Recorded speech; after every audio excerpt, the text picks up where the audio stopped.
Heute muss sich das Logitech G923 gegen den Vorgänger G29 beweisen und gleichzeitig gegen Thrustmaster T150 und T300 antreten. Alles zu diesem sehr ausführlichen Testvergleich, das erfahrt ihr in den nächsten Minuten. Legt die Füße hoch und willkommen hier in meinem Kanal.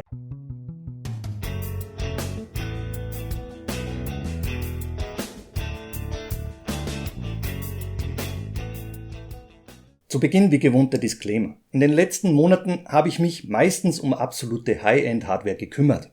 Doch heute geht's endlich mal wieder um die Einsteigerklasse. Und so habe ich mir diese 4 Lenkräder gekauft und wurde dabei zum Teil mit euren Spenden unterstützt. Vielen Dank dafür. Es gibt in diesem Test klarerweise keine Auflagen oder Verpflichtungen und jede Kleinigkeit wird möglichst objektiv von mir reviewed. Doch nun kann's losgehen. Kapitel Nummer 1: Preis und Bezug.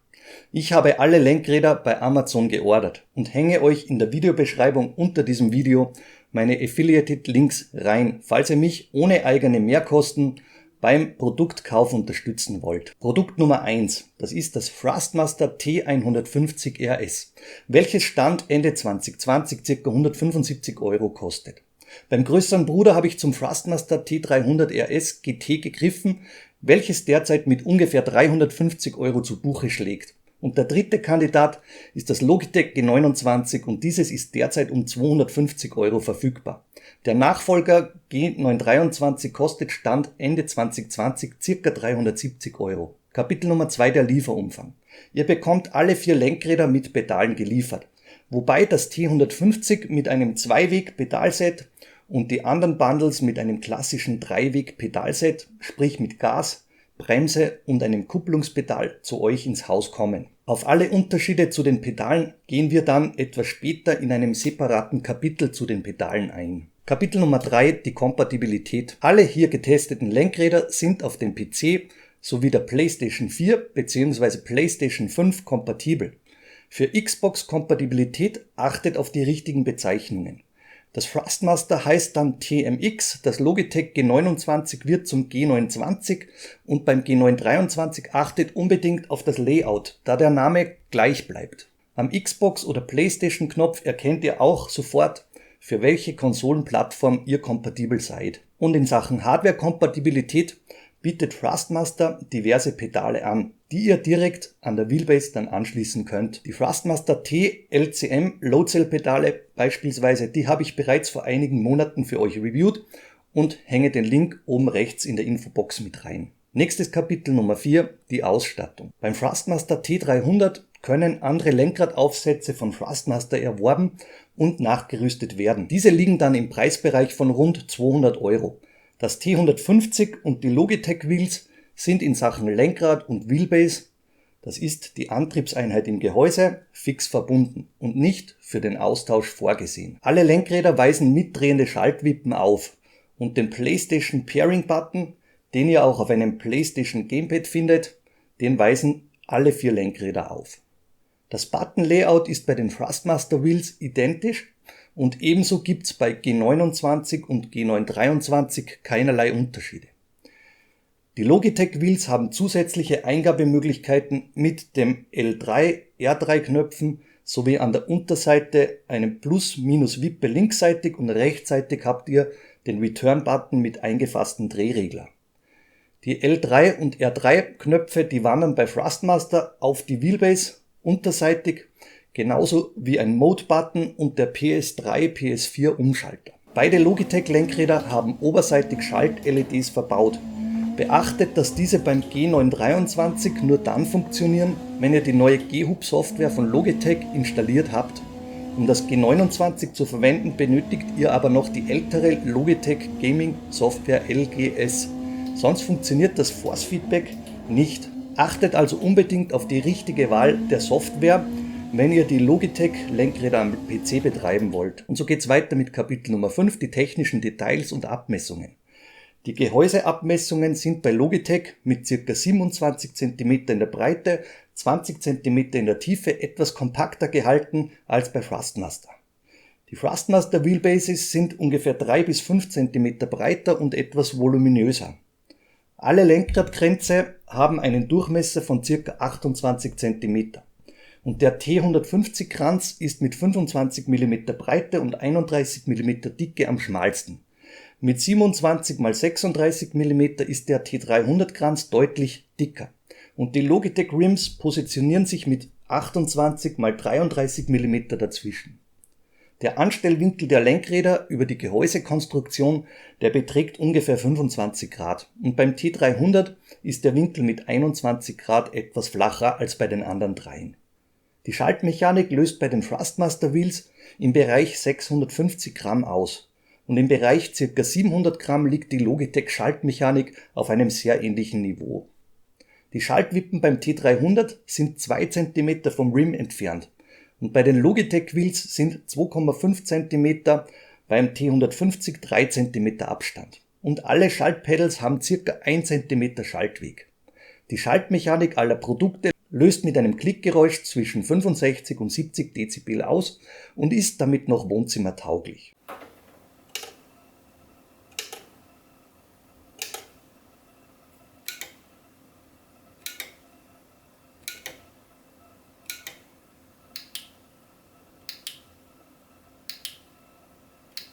Die Schaltpedals sind mit 130 mm bei Thrustmaster sehr lang und ausladend und bei Logitech mit 110 mm etwas kürzer. Die maximale Force-Feedback-Stärke der Lenkräder, die beträgt 2,4 Nm beim T150, ca. 2,9 Nm bei den Logitech-Lenkrädern und 4,8 Nm beim T300. Und das Antriebskonzept der Hersteller unterscheidet sich grundlegend.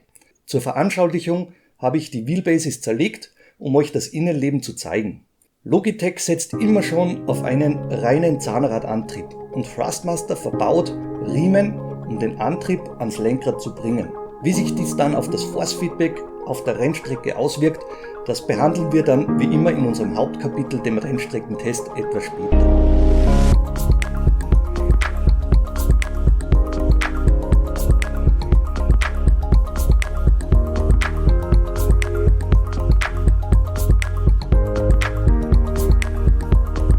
Die Antriebe bei Thrustmaster verhalten sich über die Riemenkonstruktion geräuscharmer als bei Logitech. Im Speziellen bei diesen Rütteleffekten könnt ihr aus dem Gehäuse des G29 oder G923 Klackergeräusche vernehmen, die in meinen Augen bzw. in meinen Ohren aber nicht bedenklich sind und eben dem Zahnradkonzept geschuldet sind. Im Gehäuse verbaut Thrustmaster kleine Lüfter, um eben die thermische Sicherheit für die Motoren zu gewährleisten. Diese kleinen Lüfter weisen aber eine sehr ruhige Geräuschkulisse auf und mein damaliges Thrustmaster T500 war hierbei deutlich lauter als das T150 bzw. T300. Die Befestigungsmöglichkeit gelingt über Logitechs integrierte Klemmen. Einfach und ist auch für Tischplatten bis 5 cm Dicke geeignet, wenn ihr diese kleinen Kunststoffblöcke abnehmt. Thrustmaster legt solche Tischklemmen bei, die ihren Zweck erfüllen. Alle Lenkräder und Pedale außer beim T150 weisen unterseitig Gewindebohrungen auf, um eben an einem Rig befestigt zu werden. Ich habe mein Motion Rig diesmal außen vor gelassen und für diese Testläufe mein mobiles Tornet TGC1 herangezogen. Die Pedalsets, die weisen unterschiedliche Pedalkräfte auf und an dieser Stelle hänge ich euch den Pedalkrafttest mit rein.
T150 Zweiweg-Pedalset hat 2 Pedalplatten aus Kunststoff mit 60 x 110 mm Größe.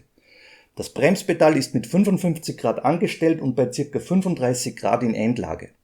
Beim Gaspedal habt ihr ungefähr Ausgangsstellung 35 Grad und Endlage ca. 15 Grad. Der Pedalabstand des Zweiweg-Pedalsets beträgt ca. 50 mm. Das Dreiweg TM 300 RS GT Pedalset hat etwa 45 mm Pedalabstand. Kupplung und Gaspedalplatte können um ca. 12 mm nach innen oder außen über das Lochbild versetzt werden. Und das Gaspedal kann ca. 22 mm nach oben angepasst werden. Gaspedal und Kupplung sind 60 mm und das Bremspedal ca. 80 mm breit. Kupplungspedalplatte und Bremse sind ungefähr 90 und das Gaspedal 110 mm lang. Die Pedalwinkel liegen zwischen 50 Grad in der Ausgangslage und zwischen 30 bis 35 Grad in der Endlage.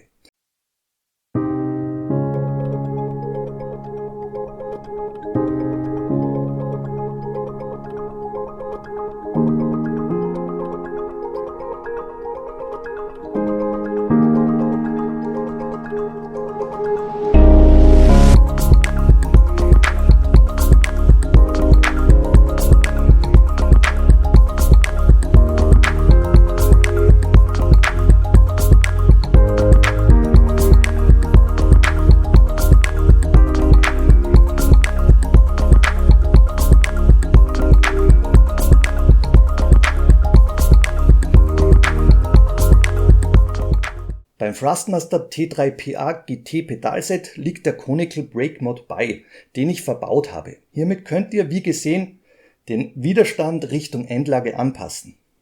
Und beide Thrustmaster Pedale sind unterseitig mit solchen Gummipads versehen. Die Logitech G29 und G923 Pedale sind von den Abmessungen baugleich. Das Gaspedal ist etwa 55 mm x 100 mm groß und die beiden anderen Pedale ca. 60 x 90 mm. Und alle Pedalplatten sind bei Logitech aus Metall ausgeführt. Jede Pedalplatte kann je 7 mm nach links oder rechts aus der Mittellage versetzt werden über das rückseitige Lochbild. Und die Logitech G923 Bremspedalmechanik löst linearer zum Endschlag hin aus. Beim G29 Pedalset habt ihr 2 Zonen, die von Anfangslage eher leicht und schwer in der Endzone ausgelegt ist.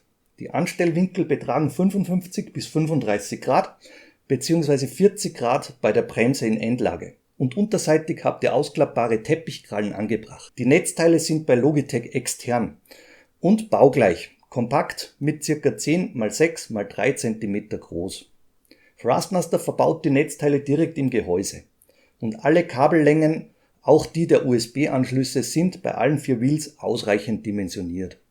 Das Stromkabel ist beim T150 fest verbaut und bei den anderen Wheelbases muss dieses separat angesteckt werden. Logitech versteckt die Anschlüsse für das Netzteil, die Pedale und einen nachrüstbaren Shifter unterseitig und Thrustmaster rückseitig am Gehäuse. So geht's weiter mit Kapitel Nummer 7 Material und Haptik. Die Gehäuse aller Wheelbases und Pedale sind aus schwarzem Kunststoff gehalten. Bei den Pedalplatten kommt Metall, außer beim T150 ein Zweiweg-Pedalset aus Kunststoff zum Einsatz. Alle Lenkradfrontplatten sind aus Metall und das T150 setzt hier aber wiederum auf Kunststoff. Bei den Schaltpedals wird überall 2 mm dickes Metall, beim Thrustmaster T150 1,5 mm dickes Metall zum Einsatz gebracht. Der Druckpunkt der Thrustmaster Schaltmechanik fühlt sich haptisch gesehen in meinen Augen etwas präziser und klarer definiert an, als eben bei den Logitech Lenkrädern. Bei den Lenkradüberzügen hat Logitech wiederum klar die Nase vorn. Das Echtleder, das fühlt sich super komfortabel, wertig und griffig an. Und hier fällt Thrustmaster mit dem Kunststoffüberzug auf haptischer Ebene deutlich ab. Beim T150 sind die blauen Einsätze etwas klebrig und der Rest sehr glatt gehalten. Hier bietet das T300 einen nicht klebrigen und durchgehend griffigeren Eindruck und somit in meinen Augen einen brauchbaren Kompromiss. Das Button-Feedback wirkt bei Thrustmaster etwas präziser, etwas fester, aber hier sind die Unterschiede zu Logitech marginal. Und das Drehrad wurde beim G923 merkbar in der Rasterung überarbeitet und wirkt nun deutlich präziser in Sachen Einrastfeedback als beim G29. Ansonsten fühlen sich bei den Logis alle Buttons komplett gleichwertig an. Hier gibt es keine Unterschiede. So geht's weiter mit Kapitel Nummer 8, die Verarbeitung. Die Verarbeitung der Gehäuseteile wirkt für diese Preisklasse ordentlich und zweckmäßig. Die Gehäusespaltmasse sind in Ordnung. Der Lederüberzug bei den Logitech Rims ist ordentlich verarbeitet und sehr sauber vernäht. Bei meinem G923 weist dieser etwas weniger Falten in der Verarbeitung als der G29 Überzug auf, aber ich weiß nicht, ob dies an der Serienstreuung liegt oder hier einfach nochmal nachgebessert wurde. Die zusammengesetzten Kunststoffteile, die knarzen nicht und erfüllen auch in akustischer Hinsicht ihren Zweck. Nun geht's weiter mit Kapitel Nummer 9, die Akustik. Bei den Thrustmaster Wheels dringen kaum mechanische Geräusche nach außen.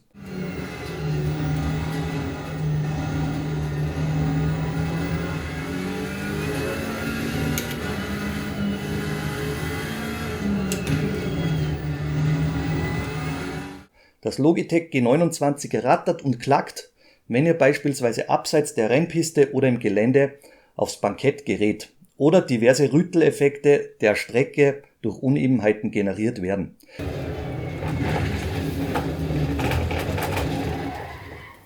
Dies habt ihr auch beim Logitech G923, aber für mich wirken diese Nebengeräusche etwas gedämpfter als beim G29. Auf jeden Fall ist diese Geräuschkulisse aber nicht störend, so wie damals bei meinem alten Logitech DF-GT-Lenkrad, welches hier deutlich rustikaler zu Werke geht als diese beiden Produkte. Und weiter geht's mit Kapitel Nummer 10, ein subjektives Kapitel, die Optik. Wie immer, wie gesagt, ein rein subjektiver Aspekt. Die Logis finde ich von den Buttons etwas überladen. Und das neue G923 Farblayout, das gefällt mir persönlich etwas besser, da einheitlicher und nicht so verspielt gehalten. Die Mittelstellungsringe am Rim sehen nett aus und beim T150 ist dieser leider nicht vorhanden. Die blaue Farbgebung des T150 Rims hätte ich lieber in einheitlichem Schwarz, aber das ist, wie erwähnt, Geschmackssache. Ansonsten sind alle Schriftzüge und die Aufdrucke der Logos relativ unauffällig gehalten. Die beiden Logitech-Produkte lassen sich auch durch das G-Logo beim G923 und den Logitech G-Schriftzug beim G29 unterscheiden. Thrustmaster brandet die Modellreihe vorderseitig auf der Wheelbase. Weiter geht's mit Kapitel Nummer 11, die Montage. Dies habe ich bei den technischen Details erwähnt und die meisten Rigs, die weisen Lochbilder für Thrustmaster oder Logitech Produkte out of box auf. Beim Tischbetrieb seid ihr dann über die Tischklemmen sowieso relativ flexibel. Und so geht's weiter mit Kapitel Nummer 12, die Software. Bei Thrustmaster installiert ihr den entsprechenden Treiber für die PC-Nutzung. Die Benutzeroberfläche ist bei Thrustmaster sehr einfach gehalten und übersichtlich aufgebaut. Für das Logitech G29 installiert die ältere Logitech Gaming Software. Und beim G923 muss die neue G-Hub Software installiert werden, sonst habt ihr, wie bereits erwähnt, keine LEDs beim G923 am Start. Und das G29 wird bei der G-Hub Software, bei der neuen Software, euch kein Force Feedback wiedergeben. Hier wäre ein einheitliches System wie bei Thrustmaster eindeutig die bessere Lösung. Kapitel Nummer 13, unser Hauptkapitel, der Rennstreckentest. Unser Hauptkapitel beginnt mit meinen Testszenarien. Ich habe alle Wheels diesmal nicht auf meinem SimLab Simrig SR1 Motion System getestet, sondern auf einem für Einsteiger passenderen und günstigeren Tornet TG-C1 Rig. Dieses ist super kompakt und kann in einer Minute auf- und abgebaut werden. Dazu habt ihr keine störende Stange zwischen den Beinen, wie beispielsweise beim Playseat, und die Pedalhalteplatte des TG-C1 ist verglichen mit einem Playseat ultra stabil. Bei Interesse holt meine Playseat Stabilitätsreviews einfach nach. In Sachen Spiele habe ich Assetto Corsa Competizione und das aktuelle Grid als Testkandidaten ausgewählt. Die letzteren beiden genannten Spiele, weil das neue TrueForce Feature, welches als Upgrade des G923 verglichen mit dem G29 beworben wird, bei nur sehr ausgewählten Spielen integriert wurde. Derzeit Ende 2020 sind dies iRacing, Gran Turismo Sport auf der PlayStation 4, 5 und eben Assetto Competizione und Grid 2019. Gespielt habe ich auf meinem PC mit RTX 2080 Ti, einem Ryzen 3700X und war meistens mit einer VR-Brille, einer HP Reverb unterwegs. Für den PlayStation-Test war meine PS4 Pro auf einem Optoma Beamer im Einsatz. Auf den Punkt gebracht spürt man die Vorteile des Thrustmaster Riemenantriebs sehr schnell verglichen mit dem Logitech Zahnradantrieb. Die Lenkbewegungen gelingen einfach smoother bei Thrustmaster und ihr spürt beim Force Feedback wenig Ruckeln beim T150 und nahezu kein Ruckeln mehr beim T300. Alles ist smooth und sehr glatt. Wenn in der Kurve die Haftreibung zu Gleitreibung beim Untersteuern oder Übersteuern wechselt, dann ist genau dieser Übergang eben bei den Thrustmaster Wheels deutlich weicher und präziser vernehmbar. Für die uralte Zahnradbauweise, die seit dem Logitech G25 und gefühlt 10 Jahren unverändert ist, macht das Logitech-Paket trotzdem einen ordentlichen und zweckmäßigen Job.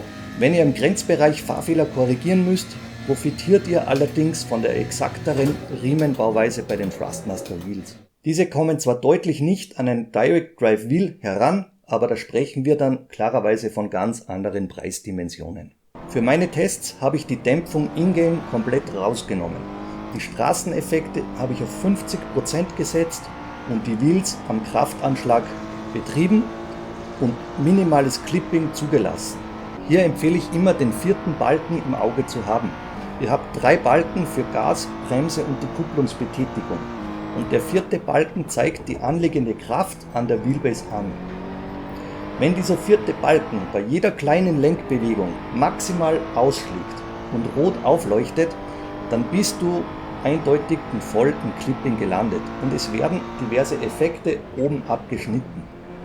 Das solltest du dringend vermeiden, denn sonst fühlt sich jede Kurve, jede Lenkbewegung gleich an und hier bei Bedarf die Force-Feedback-Stärke im Spiel etwas reduzieren. Bei Assetto Corsa beispielsweise habe ich auf ca. 75% im Spiel und 100% im Treiber eingestellt. Dann spürst du auch die Unterschiede eines leichtgängigen Effekts oder eben die stärkere Rückmeldung des Lenkrades bei einer Highspeed-Kurve mit hohem Downforce eines Fahrzeugs. Beachte aber, dass die gesamte Bandbreite in dieser Preisklasse sehr begrenzt durch die Power dieser Lenkräder ist. Ein T150 bietet dir ca. 2,4 Nm Bandbreite, G29 923 Paket um die 2,7 bis 2,9 und ein Thrustmaster T300 um die 4,5 Nm. Zum Vergleich, ein Fanatec Elite liegt bei 6, ein CSW V2.5 bei 7,5 und ein Podium DD1 bei 20. Und das eben von mir reviewte Simio Group SC2 Pro bei 25 Nm Bandbreite. Wichtig, dass du erst mit kräftigen Direct Drive Wheels reale Kräfte im Rennsport simulieren kannst, das muss dir bewusst sein. Hier liegen oftmals über 15 Nm an oder eben darüber. Aber zurück nun zu unserer Einstiegspreisklasse. Du spürst bei T150 und den Logitech Wheels leichte Effekte und vergiss nie, dass dies bereits um Welten mehr Spaß macht als mit einem statischen Gamepad in der Hand. Ab dem T300 werden diese Effekte spürbarer, kräftiger, aber erwarte dir auch hier nicht nach einem gewissen Gewöhnungseffekt, dass allzu große Power übrig bleibt. In Sachen Force Feedback Transparenz liegt das T150 genau zwischen den Logis und dem T300. Es fühlt sich smoother an als die Logitech Konkurrenz, aber kommt an den T300 Riemenantrieb nicht ganz heran. Dieser ist wirklich auf einem sehr guten Niveau und riecht hierbei an der preislich deutlich höher angesiedelten Konkurrenz. Dies fällt dir vor allem bei Simracing-Simulationen wie bei Assetto Corsa auf. Bei Grid 2019, einem arcade-lastigen Spiel, tritt dieser Umstand eher in den Hintergrund. Beim Vergleich zwischen G29 und G923 gibt es bei den Spielen, die True Force nicht unterstützen, absolut keinen Unterschied im Antrieb. Lediglich erscheint mir das Force-Feedback-Geräusch beim G923 etwas besser gedämpfter. Und bei den wenigen Spielen, die True Force implementiert haben, merke ich mit Grid 2019 einen Unterschied. Hier wird die Motordrehzahl durch ein leichtes Vibrieren an das Lenkrad gebracht. Das spürt ihr mit feinen Resonanzen im Lenkradkranz und je höher der Motor dreht, desto mehr vibriert dieser. Und auch mit Sound Off merkt ihr, dass sich in der Wheelbase etwas tut.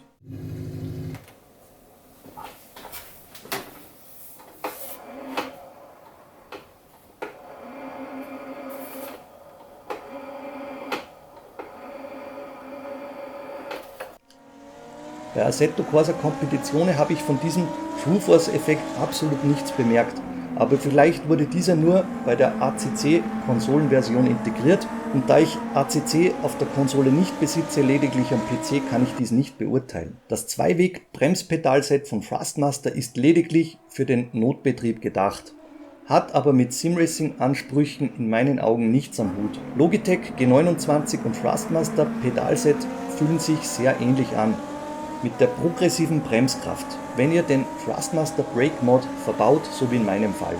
Das G923 Pedal unterscheidet sich zum G29 nochmal deutlich in der Bremse und fühlt sich aufgrund des linearer, kräftiger ansteigenden Bremspedaldrucks in meinen Augen besser an.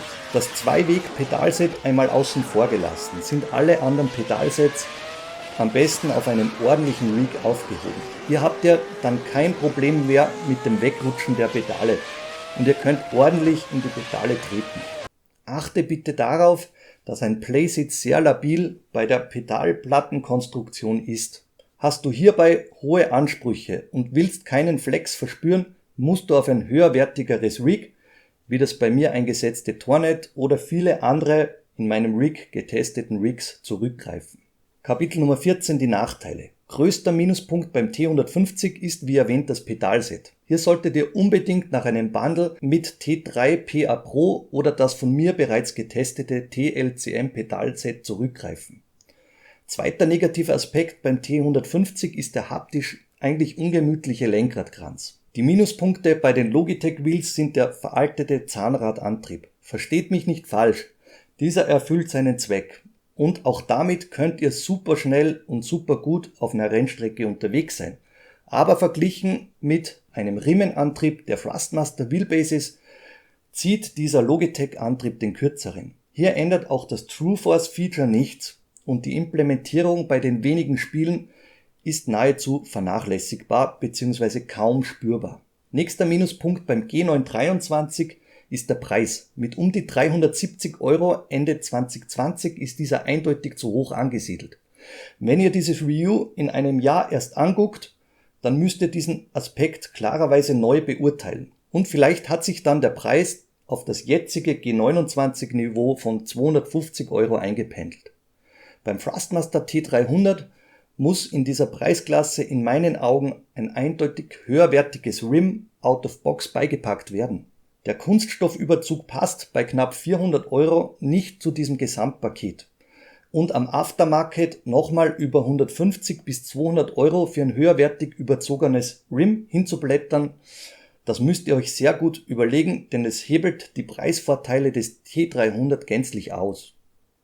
Und weiters wäre in der T300 Preisklasse eine LED-Ausstattung ähnlich wie bei den Logis in meinen Augen drinnen gewesen. Kapitel Nummer 15, die neutralen Aspekte. Den Preis vom Logitech G29 mit um die 250 € bewerte ich als neutral. Dieser schwankt oftmals und in Aktionen um die 200 € würde ich das G29 Paket als preislich gut bewerten. Die Geräuschkulisse ist beim Logitech Zahnradantrieb als neutral einzustufen. Man hört diese aber nicht so störend in meinen Augen, dass die dich im Wohnzimmer stören. Genauso neutral finde ich die Befestigungssysteme der Hersteller. Gut gelöst und zweckmäßig.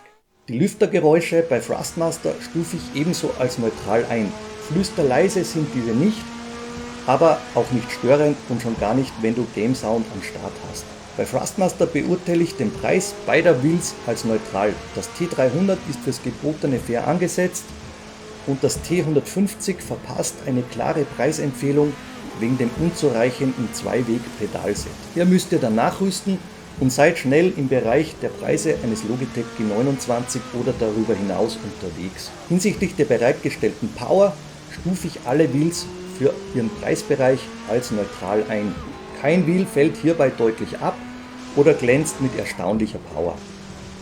In Sachen Power habe ich euch die Vergleichszahlen geliefert. Und wie ihr aus meinen vielen Tests wisst, ist hier immer die Kraft des Motors und eben der Hebelweg über den Lenkraddurchmesser entscheidend, was dann an Kraft am Rim für euch ankommt. Da alle Wheels den nahezu gleichen Durchmesser aufweisen, ist auch der Hebelweg im Prinzip normiert.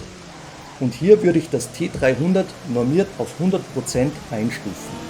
ein G29 923 mit ca. 70% und das T150 mit 60% Power beurteilen. Die Betätigung der Knöpfe beurteile ich bei allen Produkten als neutral. Mit leichten Vorteilen in Sachen Präzision für Thrustmaster. Und so geht's weiter mit Kapitel Nummer 16, die positiven Aspekte. Alle 3-Weg-Pedalsets bekommen von mir eine positive Bewertung, da man die Preisliga immerzu im Hinterkopf behalten muss. Unterm Strich würde ich das T300 Pro GT Pedalset mit 100% bewerten, das G23 Pedalset mit 90% und dem G29 Pedalset würde ich 80% geben. Das 2-Weg TM Pedalkit würde ich mit lediglich 20% einstufen und wurde von mir deshalb den Cons zugeordnet. Vom Antrieb äußerst positiv sticht für mich das Thrustmaster T300 hervor. Hier gibt's in diesem Preisbereich nichts Besseres. Auch mein damaliges T500 kam nicht an dieses Niveau, an dieses glatte, smooth Niveau heran, trotz des etwas kräftigeren Motors des T500. Für diesen Test normiert würde ich in Sachen Antrieb 100% fürs T300 vergeben und das T150 mit 85% einstufen. Logitech G923 mit 55% dank des etwas gedämpfteren Antriebs und das G29 in Sachen Antrieb mit 50% bewerten. Haptisch gesehen ist Logitech mit den knuffigen und super überzogenen Lenkradgrenzen eine Klasse für sich. Einfach vorbildlich, wie in dieser Preisklasse die Haptik gelöst wurde, es ist ein wahrer Genuss. Und ein weiterer Logitech Pluspunkt ist die LED-Ausstattung. Die Schaltmechanik aller Produkte beurteile ich positiv. Mit teureren Magnetic-Shiftern dürft ihr dies nicht vergleichen, aber trotzdem gefällt mir das haptische Feedback, besonders bei Thrustmaster, richtig gut. Und so geht's weiter mit Kapitel Nummer 17, die Kaufempfehlung und Zielgruppe. Das Thrustmaster T150 empfehle ich einer sparsamen Zielgruppe, die für wenig Geld einen wirklich guten Antrieb erleben will. Diese Zielgruppe nützt auch gerne simulationslastige Rennspiele und legt keinen großen Wert auf die Optik oder die Haptik. Weiters hat diese Zielgruppe ein besseres Pedalset bereits budgetiert oder schon im Haus. Das G29 und G923 bedient ein sehr breites Publikum. Die Optik, die Haptik und die Pedale sind sehr stimmig und das Kräfteverhältnis ist in dieser Preisklasse in Ordnung. Der Antrieb allerdings nur zweckmäßig. Überwiegend Arcade-Fans haben damit überhaupt kein Problem und der Simulationsfan kann hier aber relativ bald an seine Grenzen der Antriebsqualität stoßen. Preislich gesehen gewinnt Stand Ende 2020 das G29 mit rund 250 € den Vergleichstest. Der Preis ist fair und das G29-Paket leistet sich keine großen Schwächen. Auf Platz 2 reicht das Thrustmaster T300-Paket ein. Gerade Simulationsfans, die werden in dieser Preisklasse ein Top-Produkt erhalten. Und in diesem Punkt geht das T300 als klarer Sieger dieses Vierer-Tests hervor. Der Gesamtsieg des T300 wird durch mittelmäßige Haptik und zu zweckmäßigem Materialeinsatz sowie der spartanischen Ausstattung verpasst. Knapp dahinter auf Platz 3 findet sich das Logitech G923 ein. Aber Vorsicht, dies hängt mit dem noch viel zu hohen Preis von um die 370 € zusammen. Bei diesem Preisniveau rate ich hier unbedingt zum T300 Set zu greifen. Insofern sich das G923 in Zukunft auch in Richtung 250 € einpendelt, wird dieses Paket den Gesamtsieger in diesem Test stellen, aber das ist Zukunftsmusik und müsst ihr dann in einigen Monaten selbst beantworten. Derzeit würde ich maximal 40 bis 50 € Aufpreis zum G29-Paket dazulegen, um ein G923 zu holen. Der derzeitige 120 € Preisgap zwischen G29 und 923 ist viel zu hoch. Das T150 landet auf Platz 4, weil es nur eine große Stärke aufweist. Und das ist der gute Antrieb in der Preisklasse unter 200 €. Hier kommt am T150 kein unter 200 Lenkrad vorbei. Ein besserer Platz wird durch das nahezu unbrauchbare Pedalset verschenkt und der Rest ist dem Preis geschuldet sehr zweckmäßig ausgeführt. Vorm spannenden Ausblick seid nun ihr am Zug. Wie hat euch der mega ausführliche Vergleichstest der 4 Wheels gefallen? Welche Produkte nutzt ihr oder habt ihr einmal solche Produkte genutzt? Welche Produkte empfiehlst du deinem Freundeskreis? Wenn dieser das Gamepad beiseite legen will, poste bitte dies alles unten in den Kommentaren mit rein. Und so geht's weiter mit Kapitel Nummer 18, ein spannender Ausblick. Das Fanatec Podium DD1 vs Simucube SC2 Pro Wheelbase Review ist in Arbeit. Dazu kommt eine Adapterlösung von SimRacing Machines für Simucube, um eben darauf auch Fanatec Lenkräder nutzen zu können. Und in Sachen neue Produkte bin ich bereits dran, um euch wie immer, wie gewohnt am Laufenden zu halten. Vielen Dank fürs Dabeisein, eure Spenden in meinem Kanal. Es macht Spaß mit euch zu reviewen. Stay tuned, liebe Grüße von eurem Ron.